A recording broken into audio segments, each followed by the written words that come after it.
Prologue. When the night didn't erase the traces, the night storm had lasted for more than 10 hours, leaving the city tired. The rooftops were dark and glossy, the streets looked like wet glass, and the air held the scent of metal and damp leaves. It was at that moment, when the sky was just beginning to lighten, that Nina arrived. She wasn't running away. She wasn't seeking adventure. She simply wanted to stop, finally. And the city, it seemed, had been waiting for people like her. The train slowly arriving in the city where people's feet and half-still dripping after the long night of rain. When Nina took her first step onto the platform, a strange calm wrapped around her, the kind she hadn't felt in years.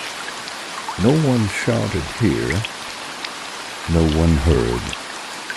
People simply moved, as if they understood that a day could begin slowly. She lifted her suitcase and left the station, unaware that this morning her life would begin rewriting itself. The first thing Nina noticed were the rooftops. They glimmered as if made of metal, as if thousands of tiny lights had spilled across them. Here, rain wasn't just weather. It was a part of the city's character. The alleys seemed designed to hold raindrops longer than usual. Parks were steaming. Trees rustled softly after the storm, and people walked with umbrellas even when the rain had almost stopped. Nina realized the city had its own rhythm, nothing like the one she'd left behind. The cafe was small, with wooden shutters still shining from the night's downpour. Its faded sign read, "After rain." Inside it smelled of fresh bread and damp cardboard, that scent that appears when books sit too close to an open window. The barista, a young woman in a navy blue sweater, looked up. "First time here."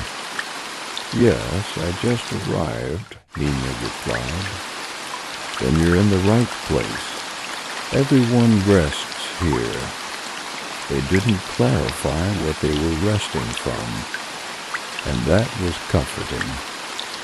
In this city, there seemed to be a silent rule. Don't ask strangers personal questions. It felt strange to Nina. She was used to curious glances, intrusive conversations, questions no one had the right to ask. But here, as she sat by the window with her cup of tea, people simply nodded to her, gently, calmly, without attempting to invade. This quiet politeness soothed her. This was a city for the tired. Nina wandered through narrow lanes that all looked similar. Wet cobblestones, the smell of coffee, the sky's reflection in large puddles. Then she found a street not shown on any map. Old, forgotten-looking. Water pooled on its stone pavement, and someone had left a wooden bench with peeling paint. The street didn't frighten, it invited. Nina took a step, and the world around her grew quieter.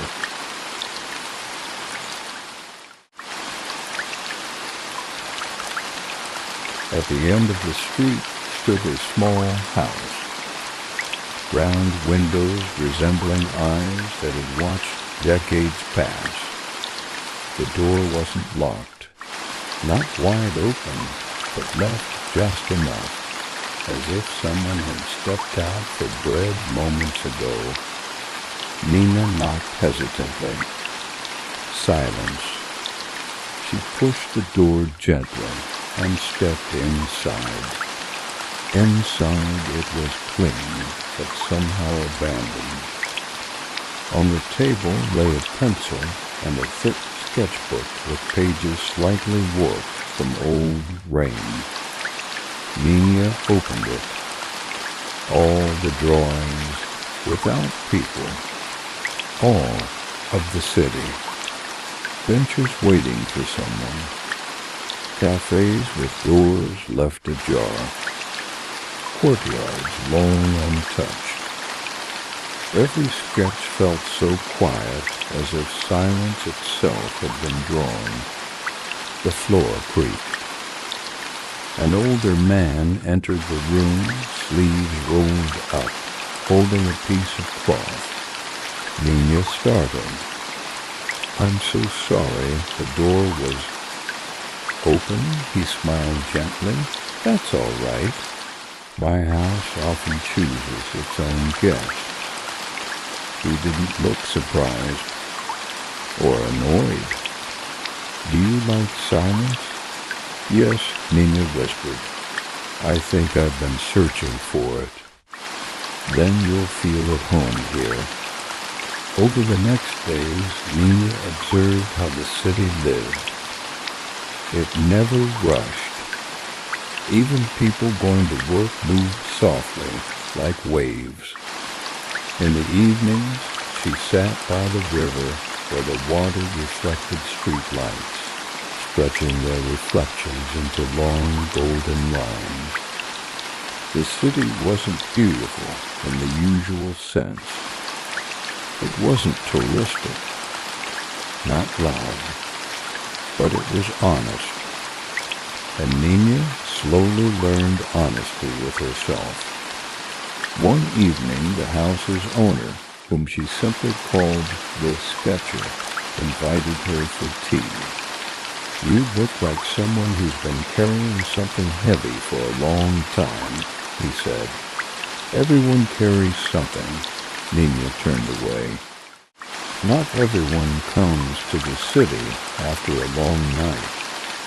She understood. He didn't want explanations. He simply saw people clearly. This city is for those who want to learn not to run anymore. "And I've been running all my life," she whispered. "Then it's time to stop." The city had an unusual tradition. Once a week, people allowed themselves to do absolutely nothing. They sat on benches, sipped tea slowly, listened to the wind, and the city seemed to quiet down with them. That day, Nina sat at a window and watched a single raindrop slide down the glass. Just slide, and that was enough. A week passed. She already recognized cafes by their smell and streets by the sound of heels on wet stone. She no longer jumped out of bed thinking about work, no longer rushed for her phone, no longer hurried for the bus. And suddenly she realized the city hadn't changed. She had. "The city will soon let you go," he said. "Why?" "Because your heart isn't noisy anymore." Nina paused. "Does that mean I have to leave?" "It means you can live anywhere now, even where it's loud." It was frightening and comforting at the same time. On the day of her departure, the rain was barely noticeable, just tiny drops falling from balconies above. Nina stood with her suitcase, looking at the city. The rooftops no longer looked wet, they looked warm. The people no longer looked distant. The silence no longer felt empty. When the train began to move, she felt for the first time in a long while that she wasn't running. She was simply moving forward, and the city would stay within her. Always, months and years would pass.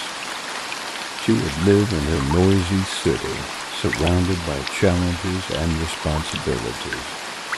But whenever it rained, her breathing would slow, the world would soften, and she would remember that quiet city.